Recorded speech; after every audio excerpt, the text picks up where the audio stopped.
বাইতুল মুকাদ্দাস বিজয় হবে, কাফের কুফার ইহুদি বাইতুল মুকাদ্দাসকে আটকে রাখতে পারবে না।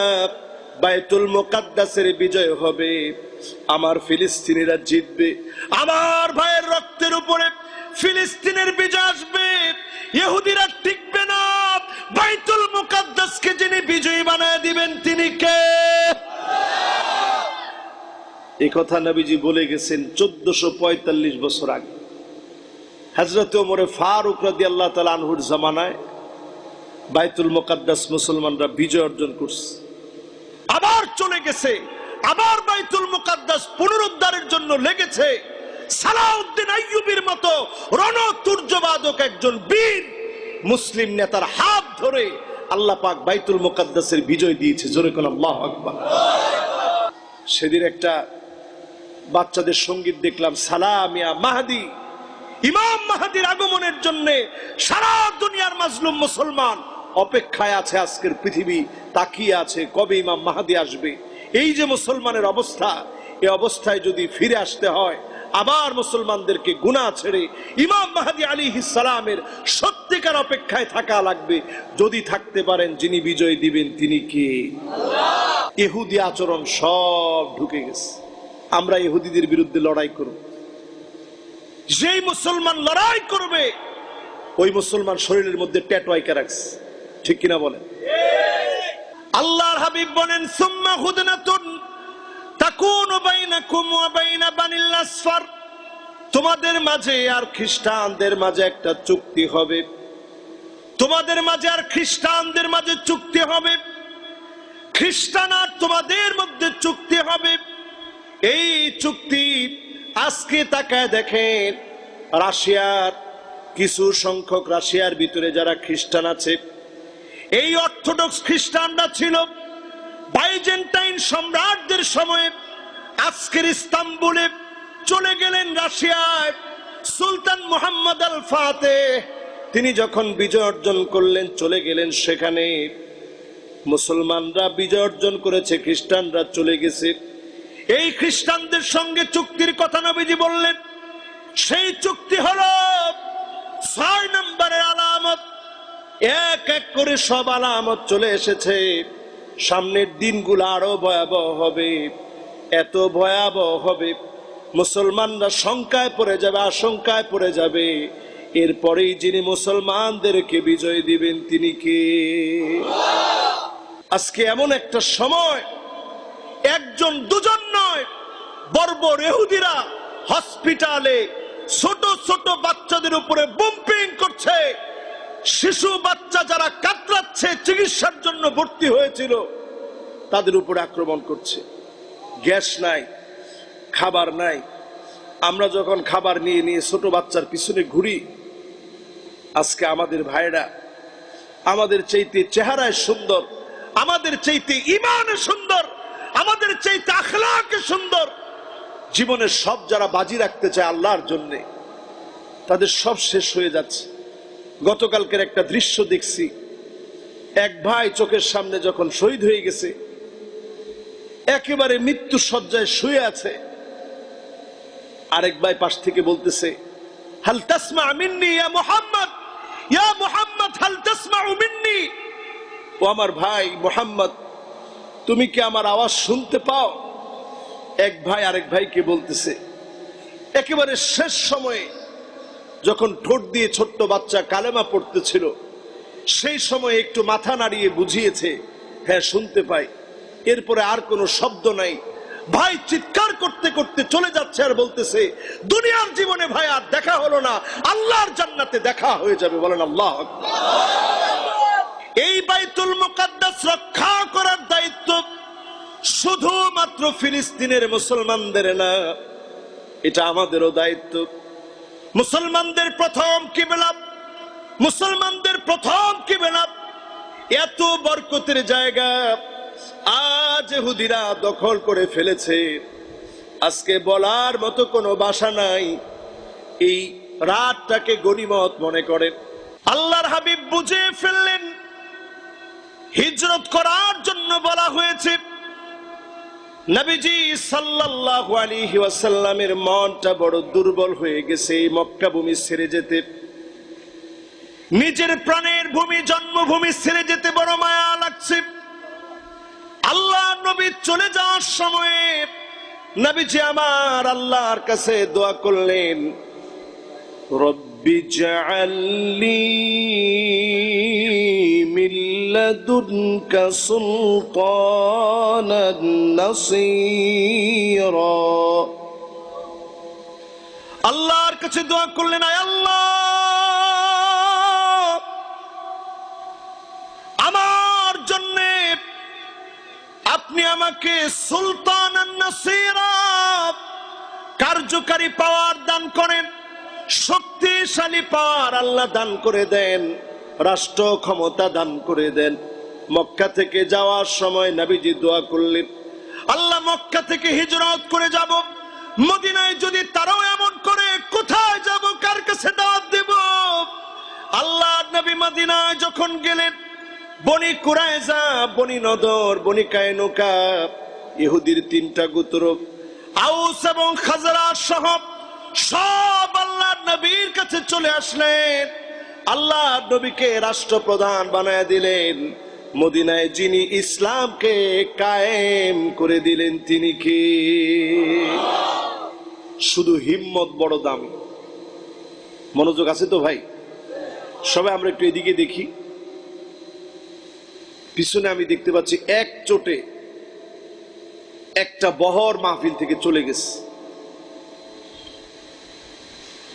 আমাদের যিনি মেহমান ছিলেন, আমি সচরাচর মেহমানদেরকেও কিন্তু চাই যে মেহমানরাও থাকুক মাহফিলে, কারণ মেহমানরা থাকলে বরকত থাকে। আমি আর খুব বেশি লম্বা করব না, এমনিও খুব বেশি লম্বা ওয়াজ এখন করতে পারি না, অল্প সময়ে শেষ করবো ইনশাল্লাহ।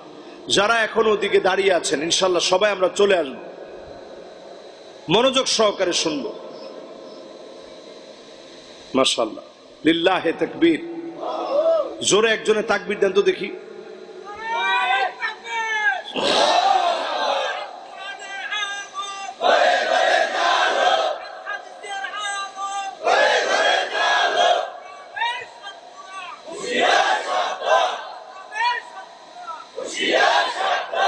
মাশাআল্লাহ, মনোযোগ ঠিক আছে তো? আবার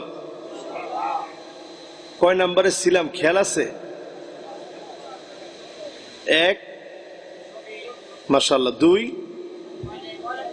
মাশাআল্লাহ 3, হ্যাঁ হ্যাঁ, পুতুল টুতুল না রাখা, মাশাআল্লাহ 4। নূপুরের মধ্যে ছোট ছোট দেখছেন না ঝুনঝুনি থাকে, এটা আস্তে কাইটা দিবেন। এটার কারণে জিন আপনার বাচ্চার উপরে অ্যাটাক করে। একবারে হাদিস থেকে, নবীজি সাল্লাল্লাহু আলাইহি সাল্লামের শেখানো হাদিস থেকে বলা। 4 নাম্বার থেকে বলছিলাম, মুসলমান হিম্মত হারানো যাবে না। রাজি আছেন না ইনশাআল্লাহ? আল্লাহর নবী মক্কা থেকে মদিনায় হিজরত করে গেলেন, দোয়া করলেন, প্রতিমধ্যে দোয়া কবুল হয়ে গেছে। মদিনায় গেলে নবীজি আমার মুহাম্মদ সাল্লাল্লাহু আলাইহি ওয়াসাল্লাম কষ্ট করলেন দিনের জন্য। হিজরত করার সময় 1000 জন কেউ নিয়ে যেতে পারেন নাই। অল্প 10টা বছরের কষ্টের পরে ইসলাম শক্তিশালী হয়ে গেল, দিন বিজয়ী হয়ে গেল। দিক থেকে দিগন্তে আজকের ফিলিস্তিন, আজকের জর্ডান, আজকের সিরিয়া, আজকের লেবানন, এই সব অঞ্চলে হযরত ওমরের সময় দাওয়াত পৌঁছায় গেল, দিক দিগন্তে দাওয়াত ছড়ায় গেল। দিনকে যিনি বিজয়ী বানায় দিলেন তিনি কে? ও আমার ভাইয়েরা, মুসলমান কখনো সংখ্যা দিয়ে বিজয় অর্জন করতে পারে নাই। ইসলামের কোন বিজয় সংখ্যা দিয়ে আসে নাই। একজন সাহাবীকে বেঁধে রেখে হত্যা করা হয়েছিল। সাহাবীর নাম ছিল হারিস বিন উমাইর আল-আজদি। হারিস বিন উমাইর আল-আজদি বেঁধে রেখে হত্যা করা হয়েছিল মুতা প্রান্তে। আজকের জর্ডানে দাওয়াত দিয়ে পাঠানো হয়েছিল। সাহাবীকে বেঁধে রেখে তারা হত্যা করে ফেলেছিল। মাত্র একজন সাহাবীকে শহীদ করে দেওয়ার কারণে আল্লাহর নবী জিহাদের সিদ্ধান্ত নিলেন। রাহমাতুল লিল আলামিন হওয়ার পরেও জিহাদের সিদ্ধান্ত নিলেন। একজন দুজন না, ৩,০০০ সাহাবীদেরকে প্রেরণ করলেন। ৩ জন সেনাপতি বানায় দিলেন। ওই ময়দানে যিনি মুসলমানদেরকে বিজয় দান করে দিলেন তিনি কে? কাফের ছিল সংখ্যায় মুসলমানদের দ্বিগুণ তিনগুণ নয়, মুসলমান ছিল মাত্র ৩,০০০। কাফের ছিল সেই সময়ে লাখের বেশি কাফের। বাহিনীর নাম ছিল হেরাক্লিয়াসের বাহিনী। আজকে যেমন আমেরিকা সারা ওয়ার্ল্ডের জন্য সুপার পাওয়ার, সেই সময়ের সুপার পাওয়ার ছিল হেরাক্লিয়াস। তার বাহিনীর বিরুদ্ধে লড়বে মুসলমান, মাত্র ৩,০০০। এত দূর সফর করে গেছে, হিজাজ থেকে 1000 কিলোমিটার সফর করে এই মোতা প্রান্তে যখন পৌঁছিয়েছে, ৩ দিন সাহাবায়ে কেরাম শুধু অপেক্ষা করেছে আমাদের কি করা উচিত। আব্দুল্লাহ বিন রাওয়াহা বললেন, পিছনে ফিরার কোন অবস্থা নাই। শেষ রক্ত বিন্দু দিয়ে, কালেমার জন্য শেষ রক্ত বিন্দু দিয়ে জিহাদ করা লাগবে। প্রয়োজনে সবাই মরে যাব, শহীদ হয়ে যাব। একজন এই প্রান্ত থেকে পিছনে ফিরে যাওয়া যাবে না। জিহাদের জন্য রণাঙ্গনে সাহাবায়ে কেরাম বের হয়ে পড়েছে, জিহাদ করা শুরু করেছে। প্রথম সেনাপতি আল্লাহর নবীর পালক পুত্র যায়েদ বিন হারেসা নিজের মা বাপকে আল্লাহর নবীর প্রেম আর ভালোবাসা এমন ভাবে ডুবেছে, মা বাপের কাছে পর্যন্ত যায় নাই। আল্লাহর নবীর এতটা পছন্দের যায়েদ বিন হারেসা সেই প্রান্তে সেনাপতির দায়িত্ব পালন করে লড়াই করতে করতে শহীদ হয়ে গেলেন। জাফর বিন আবি তালেব সঙ্গে সঙ্গে পতাকা নিলেন। পতাকা জমিনের ভিতরে পড়তে দেয় নাই মুসলমান, তিনি পতাকাকে উঠায় নিলেন। পতাকা উঠায় নেওয়ার পরে প্রাণান্তকর লড়াই শুরু করেছে। কাফেরের আঘাত এসে হাতের মধ্যে লেগেছে, হাতটা বিকল হয়ে গেছে। বাম হাতে পতাকা নিয়েছে, আবার কাফের এসে হাতের মধ্যে আঘাত করে ডান হাত কেটে ফেলে দিয়েছে। বাম হাত দিয়ে পতাকা উঁচা করে রেখেছে, বাম হাতের মধ্যে আঘাত করেছে, বাম হাত কেটে ফেলে দিয়েছে। বাহু দিয়ে আল্লাহর পতাকা, ইসলামের বিজয়ী পতাকা উড্ডীন করে রেখেছে, একবারের জন্য পড়তে দেয় নাই। যখন আর বাহু দিয়ে পারে না, মুখ দিয়ে পতাকাকে উড্ডীন করে রেখেছে। আব্দুল্লাহ বিন আব্বাস রাদিয়াল্লাহু তাআলা আনহু বলেন, সহিহ বুখারীর বর্ণনায় এসেছে, একটা দুইটা আঘাত না, 50-এর উপরে আঘাতের পর আঘাত পড়েছে, তারপরেও জমিনে পতাকাকে পড়তে দেয় না। এরপর সেখান থেকে আব্দুল্লাহ বিন রাওয়াহা, জাফর বিন আবি তালেব শহীদ হওয়ার পরে আব্দুল্লাহ বিন রাওয়াহা তিনি পতাকাকে ধারণ করেছে। 2 ভাই শহীদ হয়ে গেছে, একবারের জন্য হিম্মত হারায় নাই। তিনি পতাকা নিয়ে কাফেরদের বিরুদ্ধে জীবন বাজি রেখে প্রাণান্তকর লড়াই করছে। একটা পর্যায়ে তিনিও শহীদ হয়ে গেছে। খালিদ বিন ওয়ালিদ একটা দুইটা না 9টা তরবারি মুতার প্রান্তে ভেঙেছে। এরপরে যিনি মুতার প্রান্তে 12 জন সাহাবী রক্তের বিনিময়ে বিজয় দান করেছেন, তিনি কে?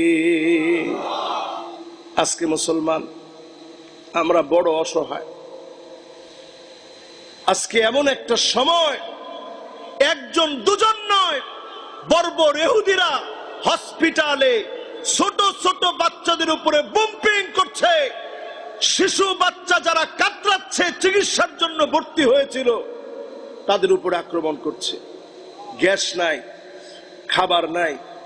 আমরা যখন খাবার নিয়ে নিয়ে ছোট বাচ্চার পিছনে ঘুরি, আজকে আমাদের ভাইরা আমাদের চাইতে চেহারায় সুন্দর, আমাদের চাইতে ঈমানে সুন্দর, আমাদের চাইতে আখলাকে সুন্দর, জীবনের সব যারা বাজি রাখতে চায় আল্লাহর জন্য, তাদের সব শেষ হয়ে যাচ্ছে।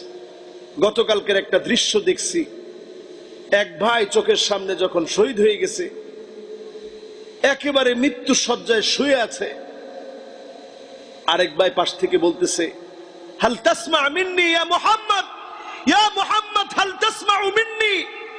ও আমার ভাই মুহাম্মদ, তুমি কি আমার আওয়াজ শুনতে পাও? এক ভাই আরেক ভাইকে বলতেছে। একেবারে শেষ সময়ে যখন ঠোঁট দিয়ে ছোট্ট বাচ্চা কালেমা পড়তেছিল, সেই সময় একটু মাথা নাড়িয়ে বুঝিয়েছে, হ্যাঁ শুনতে পাই। এরপরে আর কোনো শব্দ নাই।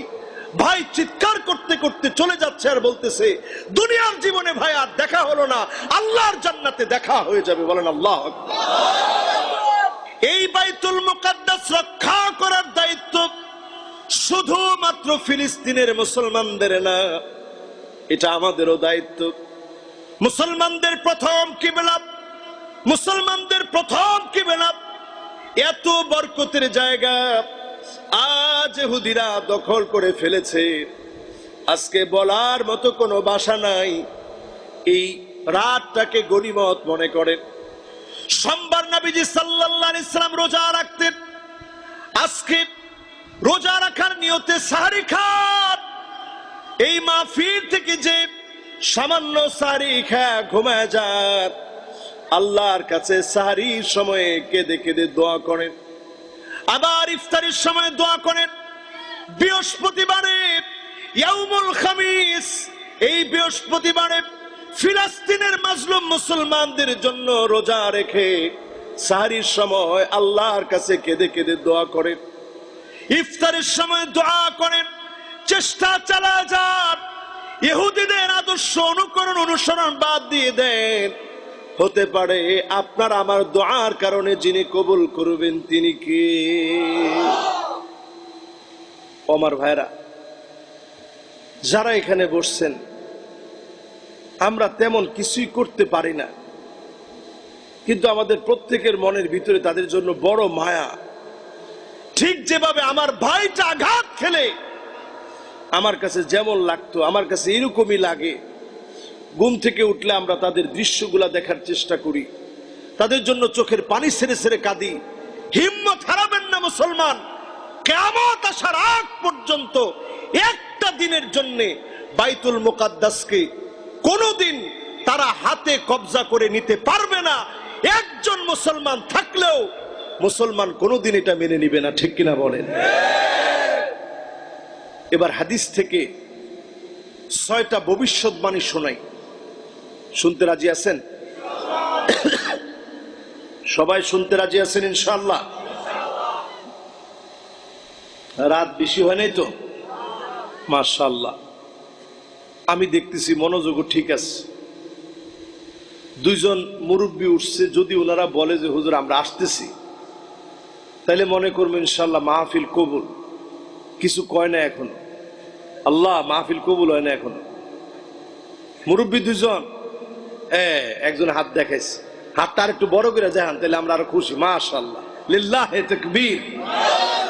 এবার ঠিক আছে, আছেন তো ইনশাআল্লাহ? ইনশাআল্লাহর আওয়াজটা কমে আছে, আছেন তো ইনশাআল্লাহ? 6টা ভবিষ্যৎবাণী শুনেন। আল্লাহর নবী বলেন, ওয়াদুদ সিত্তান বাইনা ইয়াদাইস সাব, কিয়ামতের আগে গুনে গুনে রাখবা 6টা বিষয়। এই 6টা বিষয় পেয়ে গেলে বুঝবা কিয়ামত সন্নিকটে চলে আসছে। কয়টা বিষয়? আরো জোরে বলেন। 1 নাম্বার বিষয় হলো মৌতি। আমি নবী দুনিয়া থেকে চলে যাব, নবী হারা আমরা হয়ে যাব। আল্লাহর নবীকে পাই নাই, জীবনে কোনদিন স্বপ্নেও দেখি নাই। নবীজির চেহারা কেমন স্বপ্নে দেখলাম না। নবীজিকে না দেখে নবীজির জন্য এত মায়া। মসজিদ নববীর সামনে গেলে মুসলমান ধর করে কাঁদে, নবীজির মাকবারার সামনে গেলে কাঁদে, সালাম পৌঁছাইতে গেলে উম্মত কেঁদে কেঁদে চোখের পানিগুলো ছেড়ে ছেড়ে সালাম জানায়। এই যে মহব্বত, এই মহব্বত আমার আপনার হৃদয়ে। জীবনে কোনদিন নবীজিকে দেখি নাই, কিন্তু যারা স্বপ্ন যোগে দেখেছেন, আল্লাহর নবী বলেন, মান রাআনি ফিল মানাম ফাকাদ রাআনি ফিল ইয়াকযা।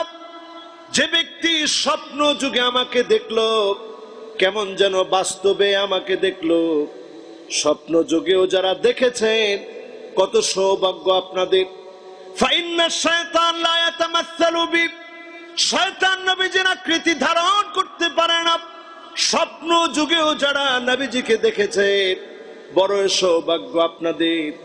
এমন অনেক লোক নবীজিকে দেখেছে, অমুসলিম ছিল, আল্লাহর নবীকে স্বপ্নে দেখেছে, ইনি নবী মুহাম্মদ, আর দেরি করো না, কালেমা পড়ে ফেলো।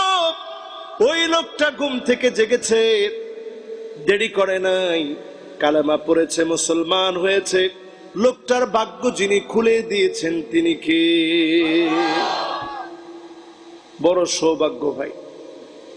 স্বপ্ন যোগে নবীজিরে দেখার জন্য আমল হচ্ছে অধিক পরিমাণে দরুদ শরীফ পড়বেন, হালাল খাবেন, দরুদ শরীফ পড়বেন, ডান দিকে ফিরে ঘুমাবেন। ইনশাআল্লাহ স্বপ্ন যুগে হলেও নবীজির দেখা পাবেন। আল্লাহ যেন কবুল করে মঞ্জুর করে, পড়ে না আমিন। তাহলে 1 নাম্বার হাতে গোনা আলামত চোখের সামনে চলে আসছে, নবীজির আমরা দেখিনি। 2 নাম্বার আলামত শুনেন, সুম্মা ফাতহু বাইতুল মুকাদ্দাস। বাইতুল মুকাদ্দাস বিজয় হবে, কাফের কুফার ইহুদি বাইতুল মুকাদ্দাসকে আটকে রাখতে পারবে না। বাইতুল মুকাদ্দাসের বিজয় হবে, আমার ফিলিস্তিনিরা জিতবে, আমার ভাইয়ের রক্তের উপরে ফিলিস্তিনের বিজয় আসবে, ইহুদিরা টিকবে না।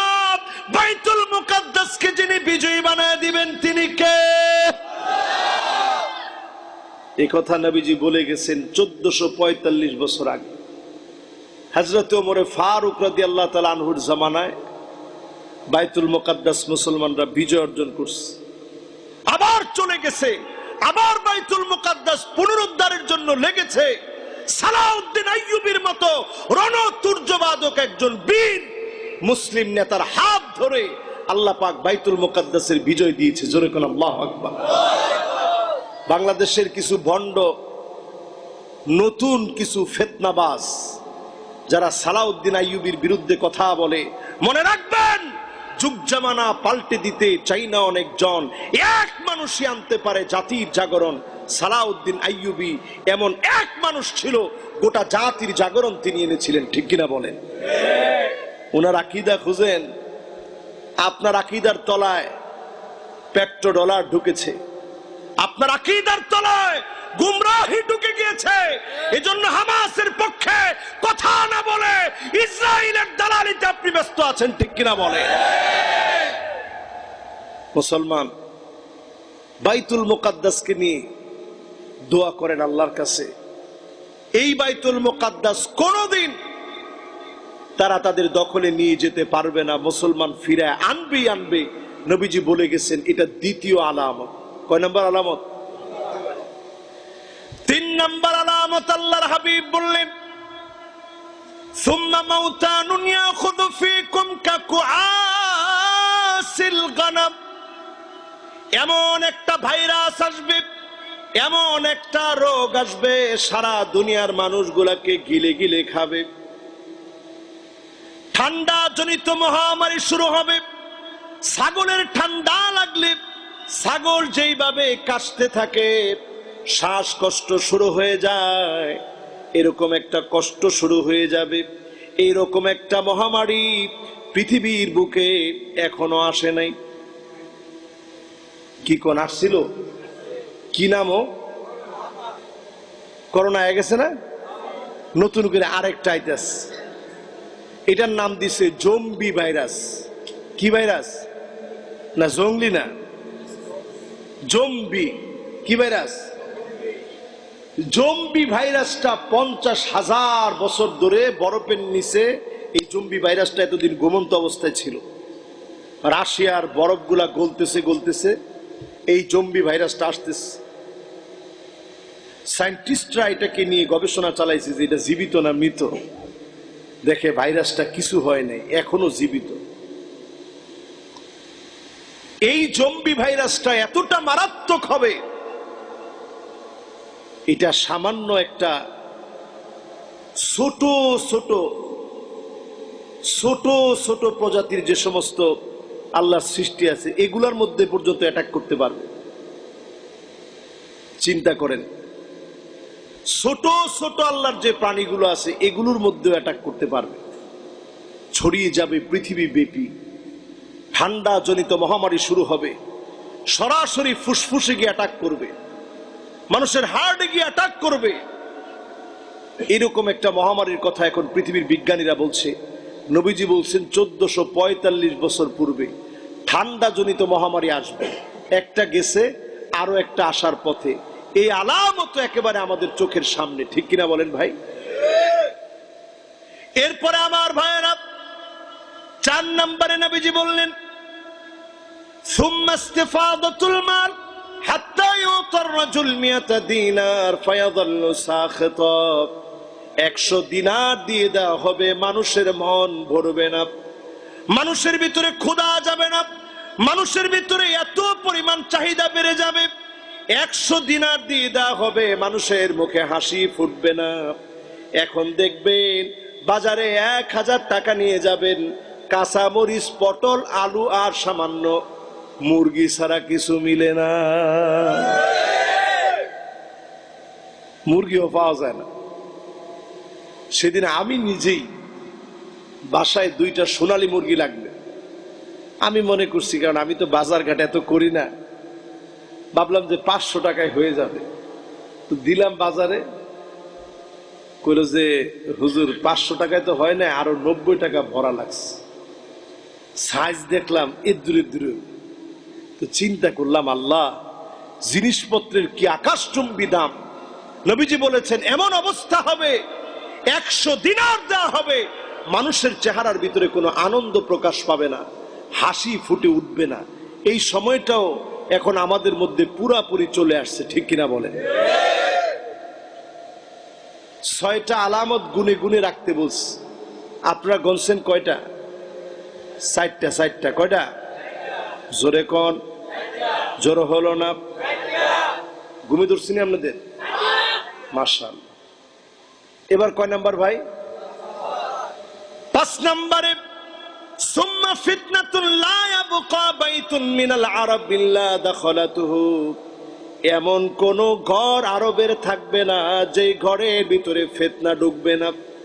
আরবের ঘরে ঘরে ফিতনা ঢুকবে, তার মানে আমার নারায়ণগঞ্জে, আমার নরসিংদীতে, আমার বাংলাদেশে একটা ঘরও থাকবে না যেই ঘরে ফিতনা ঢুকবে না। এখন ঘরে ঘরে ফেসবুক নামক ফিতনা আছে না? না, কি কোন আছে? চিন্তা করেন, একটা সময়ে এটা যদি বলা হইতো যে এইরকম একটা সিস্টেম বের হবে, বেডা বেডি সেরা সেরি এক লগে কথা কইব, বিয়ে শাদী টিক লইলে। এখন 2-3 জনের না কইছে, মুরব্বীরা কয় হুজুর এটা তো প্রশ্নই আসে না, কারণ মুরব্বীরা ফেসবুক বুঝে না। এই যে মেসেঞ্জারে এখন চ্যাটিং হয় ছেলে মেয়ে, আপনি যদি নামাজের কথাও কন যে বোন এখন তাহাজ্জুদের নামাজের সময় আপনি উঠটা তাহাজ্জুদ পড়েন, এই কথা বলার অধিকার ইসলাম আপনাকে দেয় নাই। দিছে? একজনে কয় না, কয় দিছে বলে দিছে। মেসেঞ্জারে ঢুকে আপনি কোন মেয়েকে এটা বলতে পারবেন না, ফা আসেন তাহাজ্জুদের নামাজ পড়ি। জায়েজ আছে? কয় জায়েজ নাই। শয়তান কতদিন নেক্সট শুরুতে আসবে যে এখন তাহাজ্জুদের কথা কয়দিন তাহাজ্জুদের কথা কইয়া পরে আর তাহাজ্জুদের কথা থাকবে না, ঠিক কিনা বলেন? ঘরে ঘরে ফিতনা ঢুকে যাবে। আজ ফিতনা ঢুকে গেছে। তাকায় দেখেন ইহুদি নারীদের যেই বৈশিষ্ট্যগুলা ছিল, আজকে আমার বাংলাদেশে ঘরে ঘরে এই বৈশিষ্ট্য ঢুকে গেছে। ইহুদি নারীরা ছিল আন্নানা, সব আমার নামে দিয়ে দিতে হবে, তোমার মা বাবার নামে কিছুই দিতে পারবা না, সারাদিন আমার জন্য সাজতে হবে, সাজার জিনিসগুলো আমার লাগবে। এই রকম নারী সারা বাংলাদেশে থাকলেও আপনাদের এলাকায় না আছে। এরপরে মান্নানা, কথায় কথায় খোঁটা দিবে, বলবে আমি দেখে আপনার ঘর করে খেলাম। আপনি এটা মনে করেন না এই খুঁড়া দেওয়াটা এমন ভাবে ঢুকছে যে বেটা স্কুলে পড়ায় তার বউ খুঁড়া দেয় এমনে। আরে চুপ থাকেন, আপনার ঘর করে খাইলাম দেখা আপনি আমারে শিখায়েন না। স্কুলে গিয়ে উনি শিখায় তো উনারে খুঁড়া দেয়, আপনি আমারে শিখায়েন না। যে বেটা পাইলট তারে খুঁড়া দেয় এমনি। আরে বেশি বুঝায়েন না, বেশি উড়েন না, বেশি উড়েন না, হে বেটারে খুঁড়া দেয় এমনি। পুলিশ রে কয় বেশি আইন বুঝায়েন না, বেশি আইন। আর আমগরে কয় বেশি ওয়াজ করেন না। ওমা কথা কয় না, সবার কম বেশি খোটা। এটা অতিরিক্ত যখন হবে বুঝবেন মারাত্মক ভাবে ইহুদিদের খাসলত মুসলমানের ভিতরে ঢুকে যাচ্ছে, ঠিক কিনা বলেন? এইভাবে করে ঘরে ঘরে খোটা চলতেছে। এরপরে কি? এরপরে হান্নানা সারাদিন কষ্ট করে গেলেন, একটা গ্লাস পানি দেওয়ার কথা বললেন, স্ত্রী বলে আপনারটা আপনি নিয়ে খান। এরকম স্ত্রী আছে না নাই? এরপরে দেখবেন কান্নানা, কথায় কথায় বলবে কই আমার বাপের বাড়ি, কই আমনের বাপের বাড়ি। ঘরে ঘরে দেখবেন হাদ্দা কাপ, কষ্ট করে পছন্দ করে একটা শাড়ি আনলেন, স্ত্রী দেখা মাত্র বলবে এটা কোনো কালার হলো নাকি, রং থাকবে না, কালারটা মরে যাবে। এইরকম বলা মহিলা সারা বাংলাদেশে থাকলেও এখানে না। এরকম আছে ভাই? এরপরে দেখবেন সাদ্দা কাপ, কথায় কথায় তর্ক করবে, গালিগালাজ করবে, স্বামীর সঙ্গে ঝগড়া বিবাদ করবে। এমন মহিলার সংখ্যাও বেড়ে যাবে। এরপরে দেখবেন এমন মহিলা আসবে বাররা কাপ, শুধুমাত্র ঝগড়াই করবে না, স্বামীর গায়ে হাত তুলতে দেরি করবে না। এমন মহিলা এখন আছে না নাই? এগুলো এখন রন্ধ্রে রন্ধ্রে ঢুকে যাবে সমাজে, সব ঢুকে গেছে, ঘরে ঘরে ফিতনা ঢুকছে। পুরুষ সে কান ফুরায়, পুরুষ বুড়ু পর্যন্ত কাটে, বুড়ু প্লাক করে, মহিলাদের মধ্যে বুড়ু প্লাক, ট্যাটু আঁকা, সব অশ্লীলতা এখন রন্ধ্রে রন্ধ্রে ঢুকে গেছে, ঠিক কিনা বলেন? ইহুদি আচরণ সব ঢুকে গেছে। আমরা ইহুদিদের বিরুদ্ধে লড়াই করব। যেই মুসলমান লড়াই করবে ওই মুসলমান শরীরের মধ্যে ট্যাটু আঁকা রাখছে, ঠিক কিনা বলেন? জন সিনা আপনার সবচেয়ে প্রিয় খেলোয়াড়, যেই জন সিনা 3 আঙ্গুল দেখায়, 3 আঙ্গুল মানে তৃতীয়বাদকে প্রমোট করে। মেসি, নেইমার সব 3 আঙ্গুল দেখায়। এদেরকে আপনারা সবাই পছন্দ করেন। মুসলমান কেমনে বিজয় আসবে মুসলমান? এই জন্য আজকের মাহফিল থেকে শুনেন, আল্লাহর হাবিব বলেন সুম্মা হুদনাতুন তাকুনু বাইনাকুম ওয়া বাইনা বানিল আসফার, তোমাদের মাঝে আর খ্রিস্টানদের মাঝে একটা চুক্তি হবে, তোমাদের মাঝে আর খ্রিস্টানদের মাঝে চুক্তি হবে, খ্রিস্টান আর তোমাদের মধ্যে চুক্তি হবে। এই চুক্তি আজকে তাকায় দেখেন, রাশিয়ার কিছু সংখ্যক, রাশিয়ার ভিতরে যারা খ্রিস্টান আছে, এই অর্থোডক্স খ্রিস্টানরা ছিল বাইজেন্টাইন সম্রাটদের সময়ে। আজকের ইস্তাম্বুলে চলে গেলেন রাশিয়ায়, সুলতান মুহাম্মদ আল ফাতেহ তিনি যখন বিজয় অর্জন করলেন, চলে গেলেন সেখানে। মুসলমানরা বিজয় অর্জন করেছে, খ্রিস্টানরা চলে গেছে। এই খ্রিস্টানদের সঙ্গে চুক্তির কথা নবীজি বললেন, সেই চুক্তি হলো 6 নম্বরের আলামত। এক এক করে সব আলামত চলে এসেছে। সামনের দিনগুলো আরো ভয়াবহ হবে, এত ভয়াবহ হবে মুসলমানরা শঙ্কায় পড়ে যাবে, আশঙ্কায় পড়ে যাবে। এরপরেই যিনি মুসলমানদেরকে বিজয় দিবেন তিনি কে?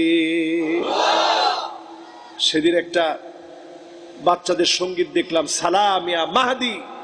ইমাম মাহদির আগমনের জন্য সারা দুনিয়ার মাজলুম মুসলমান অপেক্ষায় আছে। আজকের পৃথিবী তাকিয়ে আছে কবে ইমাম মাহদি আসবে। এই যে মুসলমানের অবস্থা, এই অবস্থায় যদি ফিরে আসতে হয়, আবার মুসলমানদেরকে গুনাহ ছেড়ে ইমাম মাহদি আলাইহিস সালামের সত্যিকার অপেক্ষায় থাকা লাগবে। যদি থাকতে পারেন, যিনি বিজয় দিবেন তিনি কে?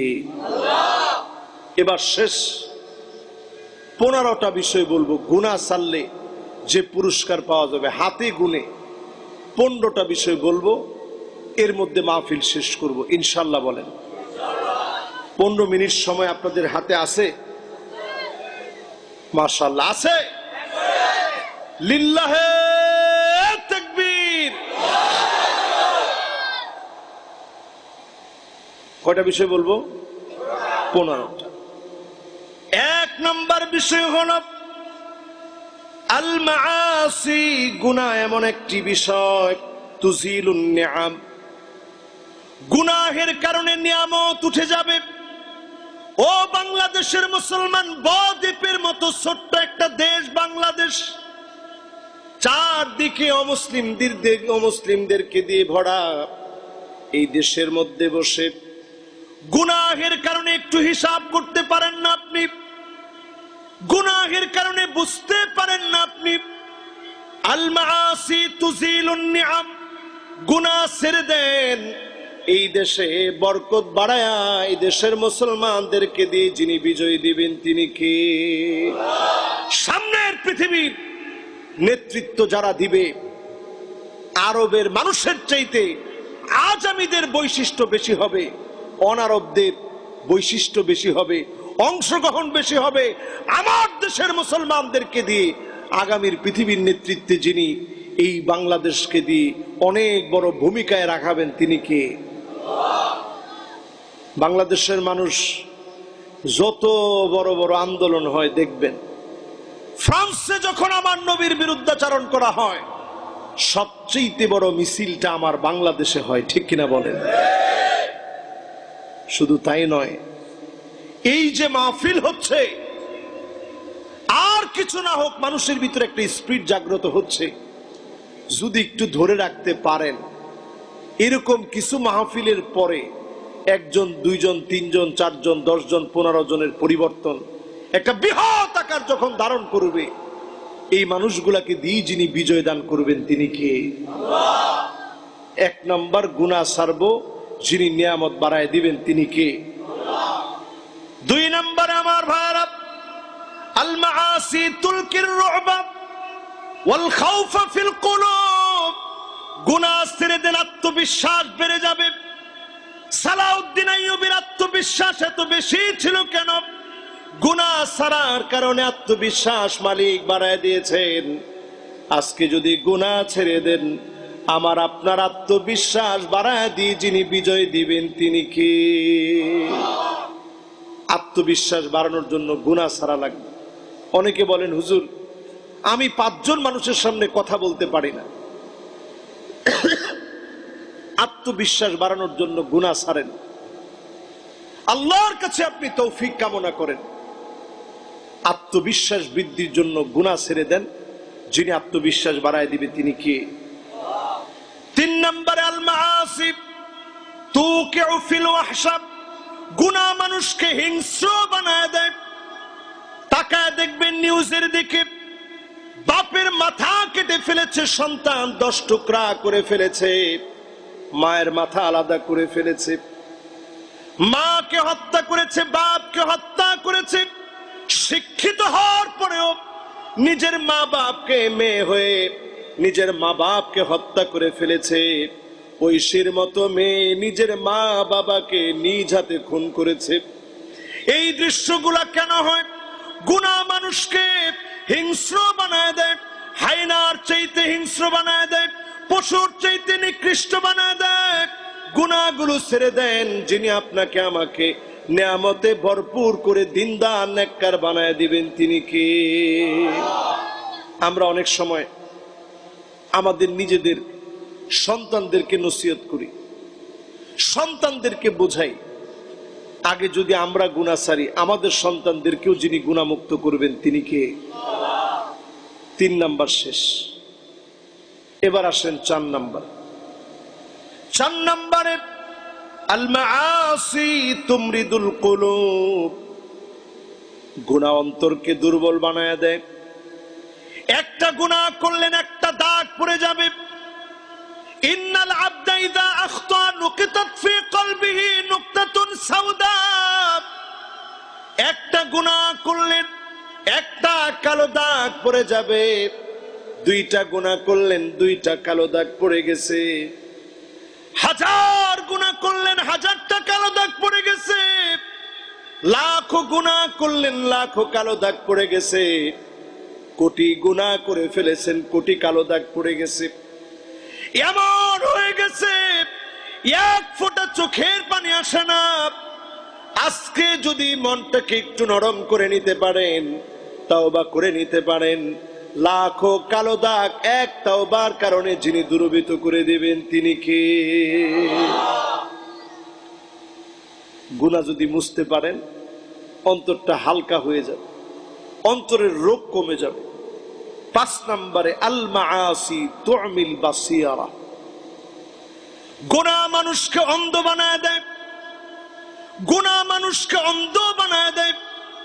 সেই দিন দেখলাম একজন টিউনো একজন ইমামকে অপদস্থ অপমানিত লাঞ্ছিত করলো। শুধু অপমানিত করে নাই, পুকুরে চুবাবে, পানির মধ্যে চুবাবে। এই কথা একজন চাকরিজীবী বলতে পারে? জনগণের খেয়ে সরকারের খেয়ে মানুষকে যারা অপদস্থ লাঞ্ছিত করে এরা জনগণের বন্ধু হতে পারে না, ঠিক কিনা বলে? জনগণ কি হক আপনাদের কাছ থেকে পাবে? জনগণ কি অধিকার আপনাদের কাছ থেকে পাবে?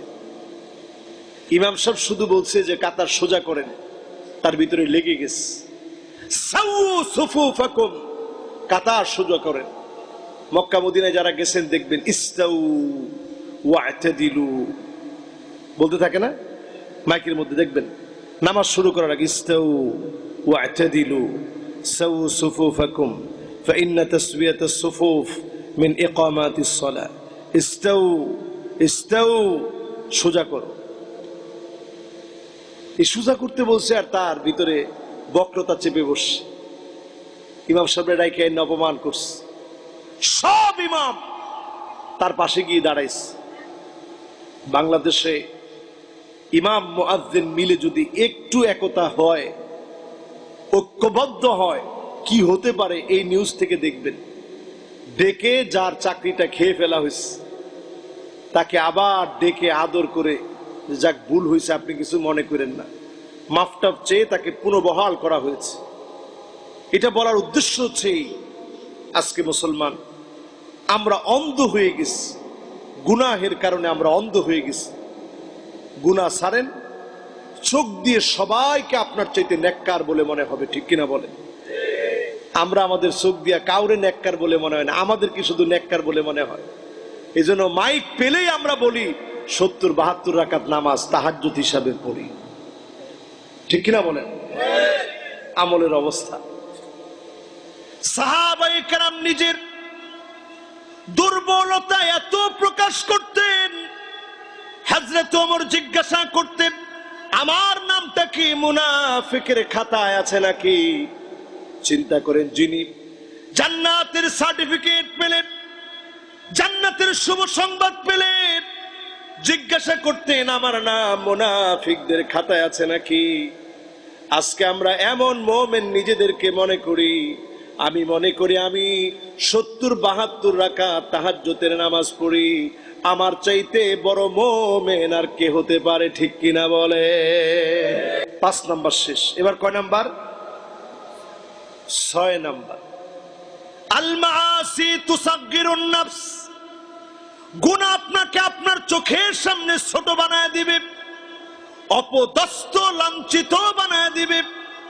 আমি কত গুনাহগার, দুনিয়ার কেউ না জানো, একমাত্র যিনি জানেন তিনি কে। ইবাদত করতে নিলে আপনার মনটা ছোট হয়ে যায়, গুনাহ ছাড়েন, ইবাদতের স্বাদ বৃদ্ধি পাবে, ইবাদতের মজা চলে আসবে। ইবাদতের স্বাদ যখন পাওয়া শুরু করবেন, ইবাদত খালি করতেই মনে যাবে, করতেই মনে যাবে, করতেই মনে যাবে।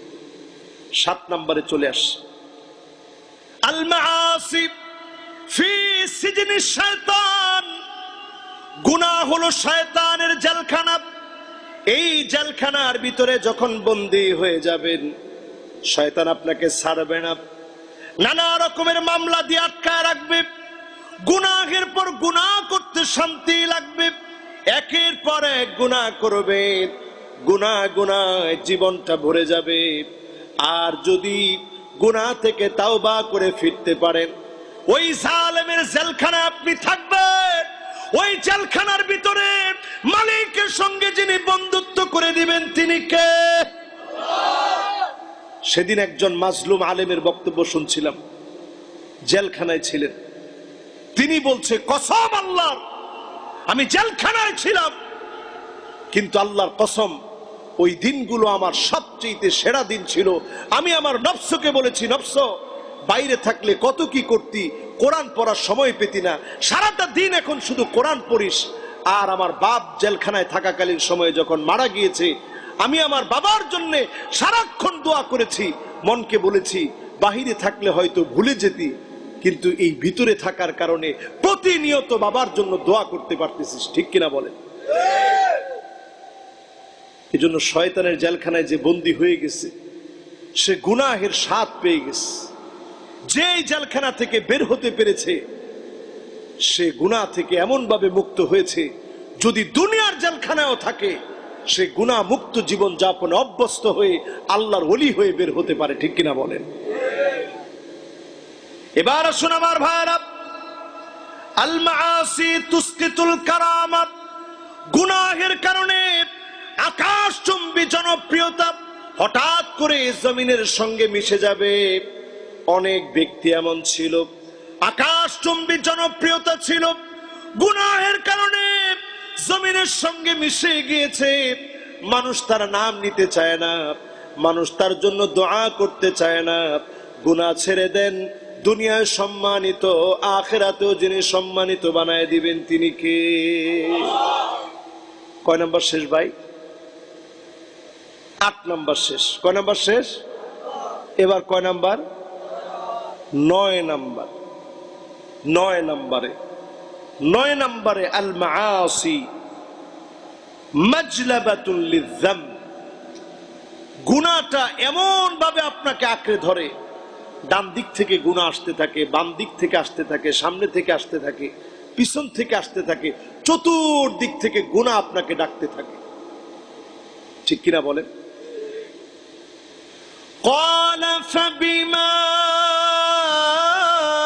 أغويتني لأقعدن لهم صراطك المستقيم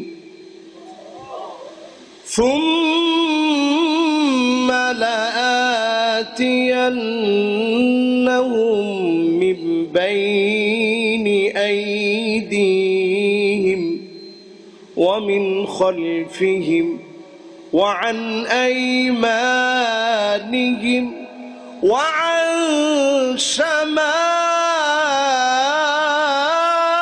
شمائلهم ولا تجد أكثرهم شاكرين। কার কথা? শয়তান আল্লাহর সঙ্গে চ্যালেঞ্জ করে বললেন, আল্লাহ তাআলা, অবশ্যই আমি দেখে নেব কেমন করে আপনার গোলামেরা পার পেয়ে যায়, কেমন করে গোলামেরা মাপ পেয়ে যায়। কখনো ডান দিক থেকে ধোঁকা দেব, কখনো বাম দিক থেকে ধোঁকা দেব, কখনো সামনে থেকে ধোঁকা দেব, কখনো পিছন থেকে ধোঁকা দেব। ওয়ালা তাজিদু আকসারাহুম শাকিরিন। অধিকাংশ লোকদেরকে পাবেন না যারা কৃতজ্ঞতা আদায় করবে। এজন্য অধিকাংশ লোককে পাওয়া যায় না যারা ফজরের সময় নামাজের জন্য আসে। ঠিক তো কইলেন না? আরো আসতে বলেন। অধিকাংশ লোকদেরকে পাওয়া যায় না যারা জোহরের সময় নামাজে আসে। অধিকাংশ লোকদেরকে পাওয়া যায় না যারা আসরের সময় মতো নামাজের দিকে আসে। ঠিক কিনা বলেন? মাগরিবের সময় পাওয়া যায় না, এশার সময় পাওয়া যায় না, শুধুমাত্র জুমাবারে অধিকাংশ মুসল্লিদেরকে পাওয়া যায়। ফজরের সময় জীবন আমার ঘুমের বিছানায় ন্যস্ত, যোহরের সময় অফিসেতে মহাব্যস্ত, আসরের সময় ক্লান্ত আমি, মাগরিবের সময় বাজারের ব্যাগ হাতে নামি, এশার সময় চোখ দুটো আমার টিভির চ্যানেলে। এইভাবে আমি আমার নাম লিখালাম জাহান্নামীদের প্যানেলে। কি ঠিক? জাহান্নামীদের প্যানেলে নাম লেখানো যাবে? আরে কথা কয় না, যাবে। যতজনে এখানে বসলেন ফজর থেকে নিয়ে এশা পর্যন্ত আপনার রুটিনের দিকে তাকায় দেখেন আপনি নিজেকে মুসলিম বানাতে পেরেছেন কিনা, আল্লাহর কাছে সুপর্দ করেছেন কিনা। যদি আপনি 5 ওয়াক্ত নামাজি না হন, আল্লাহর জন্য সঁপে দিতে না পারেন, আপনি নিজেকে সঠিক মুসলিম বলার কোনো উপায় নাই। আপনি নামাজি পড়লেন না, মুসলিম হবেন কেমনে? যদি নামাজের দিকে আসেন, এক এক করে আমলের মধ্যে পরিবর্তন করে যিনি কবুল করে নিবেন তিনি কে? কয় নাম্বার ভাই? 9 নাম্বার শেষ। এবার কয় নাম্বার? সবাই বলেন, জোরে বলেন। 10 নম্বরে আমার ভাইয়ের আল মাআসি তুআসিরু ফিল আকল, গুনাহ মানুষের আকলের ভিতরে প্রভাব বিস্তার করে। ছোট ছোট বাচ্চা এখন এমন, ওই যে ছোট কাল থেকে মিউজিক দেখে, গান শুনে, বাজনা দেখে, ছোট কাল থেকে দেখতে দেখতে দেখতে দেখতে ছোটবেলায় চুল পেকে গেছে। এরকম অনেক বাচ্চা ডাক্তারখানা এখন আসে, ছোট কালেই চুল পেকে গেছে। আমি নিজে সেদিন একজন শিশু বিশেষজ্ঞের সামনে অনেক সময় বসা ছিলাম শুধু দেখার জন্য যে বাচ্চাদের কি অবস্থা। দেখেছি অধিকাংশ বাচ্চা এখন একেবারে নরমাল আচরণ করে, প্রতিবন্ধীদের মতো আচরণ করে, শুধু মোবাইল দেখার কারণে। আমাদের বাচ্চারা এখন সবাই মোবাইল দেখে। মোবাইলের ভিতরে আসছে এখন নতুন করে, ইউটিউবের ভিতরে আসছে শর্টস, ছোট ছোট ছোট ছোট বাজে ভিডিও দিয়ে ভরপুর। ফেসবুকে আসছে রিলস, বাজে ভিডিও দিয়ে ভরপুর। এই যে আমাদের বাচ্চাদের ব্রেনটা নষ্ট করে ফেলতেছেন, আকলের মধ্যে প্রভাব বিস্তার হচ্ছে। আমরা নিজেরা খারাপ খারাপ ভিডিও দেখছি, পর্ণ আসক্ততে ডুবে আছি, চোখ দিয়ে দেখছেন, অন্তরে গিয়ে প্রভাব বিস্তার করছে। গুনাহের কারণে ইবাদত ভালো লাগে না। আল্লাহর দিকে ফিরে আসেন, তওবা করেন, মিউজিক ছাড়েন। আপনাকে দিয়ে যিনি বিজয় দিবেন তিনি কে? কত নাম্বার শেষ ভাই? এবার কয় নাম্বার? আরো জোরে।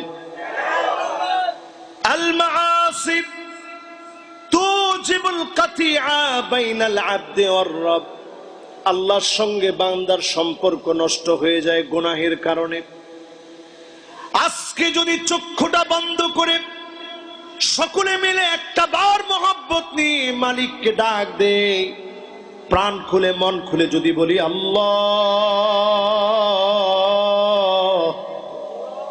ডাক দিয়ে বলেন না আল্লাহ, মহব্বতে ডাক দিয়ে বলেন না আল্লাহ।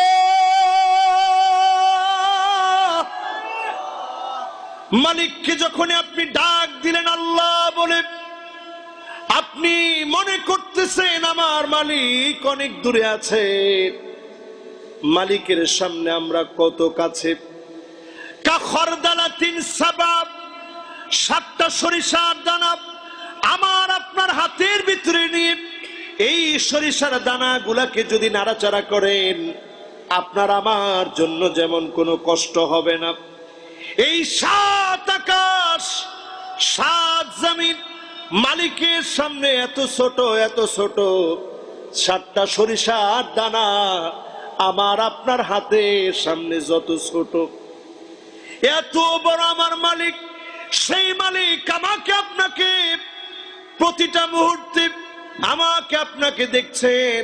যখনই আল্লাহ বলে বলে ডাকেন, যিনি প্রত্যেকটা বারে ডাকগুলা শুনেন, জবাব দেন, তিনি কে? বিশ্বাস হয়নি? আর কথা কয় না, হয়নি? আপনি আমি যখন নামাজের জন্য দাঁড়ায় যাই, আলহামদুলিল্লাহি রাব্বিল আলামিন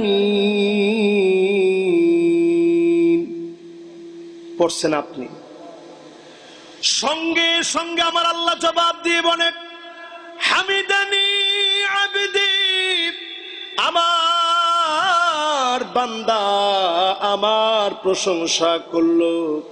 আপনি আপনার জবাব দিয়ে বললেন, যিনি জবাব দিল তিনি কে? এবার আপনি যখন পড়লেন আর রহমানির রহিম, সঙ্গে সঙ্গে জবাব দেন কে? আসনা আলাইয়া আবদি, আমার বান্দা আমার সানা গাইলো, আমার গুণ কীর্তন বর্ণনা করলো। আপনি জবাব দিয়ে বললেন, যিনি জবাব দিল তিনি কে? আপনি যখন বলবেন মালিক ইয়াউমিদ্দিন, এই জন্য বইলা বইলা একটু একটু থামবেন। দেখবেন আরব দেশে কি সুন্দর ভাবে তেলাওয়াত করে। আমরা একটু তাড়াহুড়া করি, বিশেষ করে যখন রমজান মাস আসে। এসার সময় যেই সূরা ফাতিহা পড়া হয়, একই সূরা ফাতিহা কিন্তু তারাবিতেও পড়া হয়। সূরা ফাতিহা ছাড়া তো আর কোনো নামাজ নাই। হাই রে তাড়াহুড়া! এই তাড়াহুড়া কোত্থেকে আসে আল্লাহ জানে। একটু আস্তে আস্তে পড়বেন। মালিক ইয়াউমিদ্দিন যখন পড়ছেন, আল্লাহ কি জবাব দেয়? মাজ্জাদানি আবদি, আমার বান্দা আমার মর্যাদা বাড়ায় দিল। আপনি আল্লাহর কি মর্যাদা বাড়াইবেন? আল্লাহর মর্যাদা কি আপনি কমাইবেন? আপনার মতো কোটি কোটি নাস্তিক যদি কোটি কোটি মানুষকে নাস্তিক বানায় ফেলে, মালিকের মর্যাদার কোনো কমতি হবে না। আপনি যখনই পড়বেন, যিনি জবাব দিবেন তিনি কে? আপনি যখন বলবেন ইয়্যাকা না'বুদু ওয়া ইয়্যাকা নাস্তাঈন, সঙ্গে সঙ্গে আল্লাহ একটা জবাব দেন, হাযা বাইনি ওয়া বাইনা আবদি, বান্দা এটা আমার আর তোর মাঝে। তোর যা লাগবে শুধু আমার কাছে বলবি। যিনি তোর মনের সব আশা পুরা করে দিবেন তিনি কে? এরপরে বান্দা যখন বলবে ইহদিনাস সিরাতাল মুস্তাকিম সিরাতাল লাযীনা আন'আমতা আলাইহিম গায়রিল মাগদুবি আলাইহিম ওয়ালাদ-দাল্লিন, আমিন। সঙ্গে সঙ্গে আমার আল্লাহ জবাব দিবে, হাযা বাইনি ওয়া বাইনা আবদি ওয়া লিআবদি মা সাআল, গোলাম এটা আমার আর তোর মাঝে। আমার কাছে যা চাবি সব আমি তোরে দেব। তোর যা লাগবে আমাকে বলবি। যদি সূরা ফাতিহা বুঝতাম, আমার আপনার মনোবাসনা সব যিনি পুরা করে দিতেন তিনি কে? আমার ভাইরা, এরপরে আসুন 12 নম্বরে, আল মাআসি তামহাকুল বারাকা, বরকত মুছে যায় শুধুমাত্র গুনাহের কারণে। এই যে এখন তাকায় দেখেন, গরম বেড়ে গেছে, এই যে শীত আসবে আসবে মনে হচ্ছে, এখনো খবর নেই। আমাদের দেশে তাপমাত্রার যে পরিবর্তন, আবহাওয়ার যে পরিবর্তন, বরকত কমে যাচ্ছে মুসলমান। কত রকমের মাছ আমরা খাইছি, এখন ওইগুলা দেখি না, বরকত কমে যাচ্ছে। বরকত যদি বাড়াইতে হয় গুনাহ ছাড়তে হবে। বলেন বরকত বাড়াইতে হলে কি ছাড়তে হবে? সবাই বলেন কি ছাড়া লাগবে? এরপরে আমার ভাইয়েরা 13 নম্বরে খাসফুন ওয়া মাসখুন ওয়া কাযফুন, গুনাহের কারণে জমিনের ভিতরে ফাটল ধরে যাবে, আপনার ফসল ক্ষেত্রের ভিতরে আগুন ধরে যাবে, দাউ দাউ করে আগুন জ্বলবে। কিশোরগঞ্জে লোকদেরকে আওয়াজ শোনাচ্ছিলাম, বলেছে হুজুর আমাদের নিজের চোখে দেখেছি, নিজের চোখে দেখেছি, ক্ষেতকে ক্ষেত আগুন লেগে পুড়ে গিয়েছে, অদৃশ্য আগুন আসবে, ক্ষেত খোলা জ্বালায়া পুরা সারখার করে দিবে, উপর থেকে মানুষ পড়ে মারা যাবে, বিল্ডিং থেকে লাফায়া পড়ে মানুষ মারা যাবে, মৃত্যুর সংখ্যা বেড়ে যাবে, হঠাৎ করে মানুষের চেহারা বাঁকা হয়ে যাবে, প্যারালাইজড হয়ে যাবে। ইয়ং ইয়ং ছেলে ইউটিউবার অথবা দেখবেন ফেমাস ব্যক্তি হঠাৎ হঠাৎ চেহারা বাঁকা হয়ে যাচ্ছে। নবীজি বললেন এমন এমন আযাবগুলা বেড়ে যাবে, গুনাহের কারণে আযাবগুলা আসবে। আজকের দুনিয়াতে গুনাহের পরিমাণ যত বাড়তেছে, নতুন নতুন আযাবের সংখ্যাও বেড়ে যাচ্ছে, ঠিক কিনা বলে? 13 নম্বর শেষ। এবার কয় নাম্বার ভাই? মাশাআল্লাহ, আমাদের হাতের সময় যতক্ষণ আছে 14 আর 15 শেষ করব, এরপরে আমরা মোনাজাত দিব ইনশাআল্লাহ। বলেন 14 নম্বরে গুনাহের কারণে আল মাআসি আন্নাহা সাবাবুন লিতাসিরিল উমুর আলাইহি, এমন অবস্থা হবে সবার জন্য কাজটা সহজ, আপনার জন্য কাজটা কঠিন হয়ে যাবে। গুনাহের কারণে আপনার জন্য কাজটা কঠিন হয়ে যাবে। আপনি যখন আল্লাহর কাছে কামনা করবেন, আল্লাহ আমার জন্য কাজটাকে সহজ করে দেন, আপনি গোপন গোপন গুনাহগুলো ছেড়ে দেন, প্রকাশ্যে গুনাহগুলো ছেড়ে দেন, বড় বড় গুনাহগুলো ছেড়ে দেন, সমস্ত কাজে যিনি সহযোগিতা করবেন তিনি কে? 14 নাম্বারটা শেষ। এবার কত নাম্বার? মাশাআল্লাহ। আল মাআসি সাবাবুন লিসাওয়াদিল ওয়াজহ, গুনাহের কারণে চেহারাগুলো কালো হয়ে যায়, চেহারার ভিতর থেকে নূর চলে যায়। আপনি গুনাহ করতে করতে চেহারাকে অন্ধকার বানিয়ে ফেলেছেন। সুন্দর মানুষ কিন্তু চেহারার দিকে তাকালেই মনে হয় লোকটা অনেক বড় অন্যায়কারী, অনেক বড় গুনাহগার। গুনাহ ছেড়ে দেন, চেহারার নূর যিনি বাড়ায় দিবেন তিনি কে? যারা বিশেষ করে সন্তানদেরকে মাদ্রাসায় পড়ান, আমি চেয়ারম্যান সাহেবের সাথে শেয়ার করতেছিলাম, বসে একসঙ্গে গল্প করলাম। মাদ্রাসায় যারা পড়ান এরা অনেকেই মনে করেন আমার আব্বা আলহামদুলিল্লাহ কওমি মাদ্রাসার এমন এক সন্তান যিনি শুধুমাত্র আলেম না, জুনাইদ বাবুনগরী রাহিমাহুল্লাহ উনার সরাসরি স্নেহধন্য ছাত্র, উনার মামা মুহিবুল্লাহ বাবুনগরী হাফিজাহুল্লাহ উনার ছাত্র আমার আব্বা। সেই সময়ে আমার আব্বা প্রত্যেকটা কিতাব আব্বা মুখস্থ করছেন, মিজান থেকে নিয়ে নাহু থেকে নিয়ে হেদায়া পর্যন্ত আমার আব্বা ফার্স্ট টু লাস্ট মুখস্থ করে ওস্তাদদেরকে শুনাইছে। আলহামদুলিল্লাহ, এরকম আলেম। তোমার আব্বা সব সময় নসিহত করতেন, এই নসিহত গুলা সবসময় আমার আব্বা আমারে করেন, যে নসিহত গুলো আপনাদের সামনে পেশ করলাম। মাদ্রাসার ছাত্র যেহেতু তালিবুল ইলমদের উচিত জ্ঞান অর্জনের জন্য নিজেদেরকে গুনাহ মুক্ত রাখা। আসাতেজা এজামদের দায়িত্ব, এলাকাবাসীর দায়িত্ব। আপনার এলাকার এই প্রতিষ্ঠান তখনই উজ্জ্বল হবে, শুধুমাত্র ছাত্র দিলে হবে না, আমাদের দায়িত্ব হচ্ছে যেই ছাত্রটা মাদ্রাসায় পড়ে, এমন অনেক সময় হয় আমরা মনে করি এই ছাত্রের দায়িত্ব আল্লাহ দেখবে, এই ছাত্রের গোসল করাবে আল্লাহ, খাওয়াবে আল্লাহ, সব আল্লাহ করবে। যে ছেলেটা স্কুলে পড়ে তার পিছনে আপনি 10,000 টাকা খরচ করেন, স্কুলে পড়ে তার জন্য আপনি বাসার মধ্যে প্রাইভেট টিচার রেখে দিছেন, মায় নিজে নিয়ে যায়, ঘন্টা 2 1 3 1 4 1 5 1 বসে 5 ঘন্টা কাটায়, তারপরে ছেলেদের নিয়ে আসে, এত কষ্ট করে সকাল থেকে কি খাবে ছেলেদের রেডি করে, পোশাক পরায় দেয়, সব করে। আর যেটা মাদ্রাসায় পড়ছে এটা আল্লাহর নামে দিয়ে দেয়, এটারে খাওয়াইবে আল্লাহ, পড়াবে আল্লাহ, গোসল করাবে আল্লাহ, সব আল্লাহর হাত।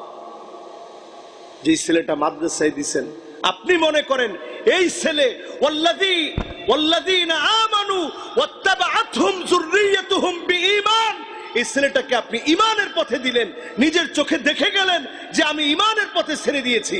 কিয়ামতের দিন মানুষ কাঁদবে আর বলবে আল্লাহ কোথায় আমার পরিবার? আল্লাহ বলবে আলহাকনা বিহিম যুররিয়াতাহুম, যাও তার পরিবারের সাথে মিলায় দাও, তার ছেলে তার মেয়ে মিলায় দাও। সেদিন ছেলে মেয়ে যখন যাবে আপনি তাকায় দেখবেন ছেলে মেয়ের গায়ের মধ্যে জান্নাতের পোশাক পরা লোকটা সেদিন জান্নাতি হাসি হাসবে, আনন্দে সেদিন হাসতে থাকবে। আর সেদিন দেখবে অনেক মা বাপ তার ছেলের গায়ে মেয়ের গায়ে জাহান্নামের পোশাক পরা লোকটা সেদিন চিৎকার করে কাঁদবে। সেদিন আল্লাহ পাক ছাড় দিবেন না। মালিকের যদি দয়া হয় সেদিন মাপ পাবে, যদি মালিক দয়া না করে মাপ পাওয়ার কোনো উপায়। এই জন্য যেই ছেলেটারে মাদ্রাসায় দিছেন এই ছেলেটার সাথে সবচেয়ে সুন্দর আচরণ করেন, নিজেরা গুনাহ ছেড়ে দেন। আপনি টেলিভিশন ছেড়ে রাখছেন আর ছেলে গেছে বাসায়, আপনি বলবেন তুই টিভি দেখিসলেন, তুই হুজুর হইতেছ, তুই টিভি দেওস কে? আপনারা সবাই মিল্লা বইয়ে টিভি দেখতেছেন, ছোট মানুষ বাচ্চা মানুষ, তারে আপনি না করতেছেন, সে কি নাটা মানবে? কর নিজেরা গুনাহ ছাড়েন, কখনো বাচ্চার সামনে মিথ্যা বলবেন না, ছোট বাচ্চাদের হক গুলো আদায় করেন, সুন্দর নাম রাখেন, সুন্দর নামে ডাকেন, আল্লাহকে চিনান। কিছুদিন হলো মাদ্রাসার মক্তব গুলাতে হলেও আপনাদের ছেলেদেরকে পড়ায় নেন, অন্তত মা বাপকে চিনবে, আল্লাহকে চিনবে, মা বাপের সঙ্গে বেয়াদবি করবে না। আল্লাহ যেন আমাদের এই মাহফিলকে কবুল আর মঞ্জুর করেন, পড়েন আমিন। এই আয়োজনকে আল্লাহ তাআলা যেন কামিয়াবির সাথে কবুল আর মঞ্জুর করেন, পড়েন আমিন। আলোর পথে 24 24 ঘন্টা শুধু ইসলাম প্রচার।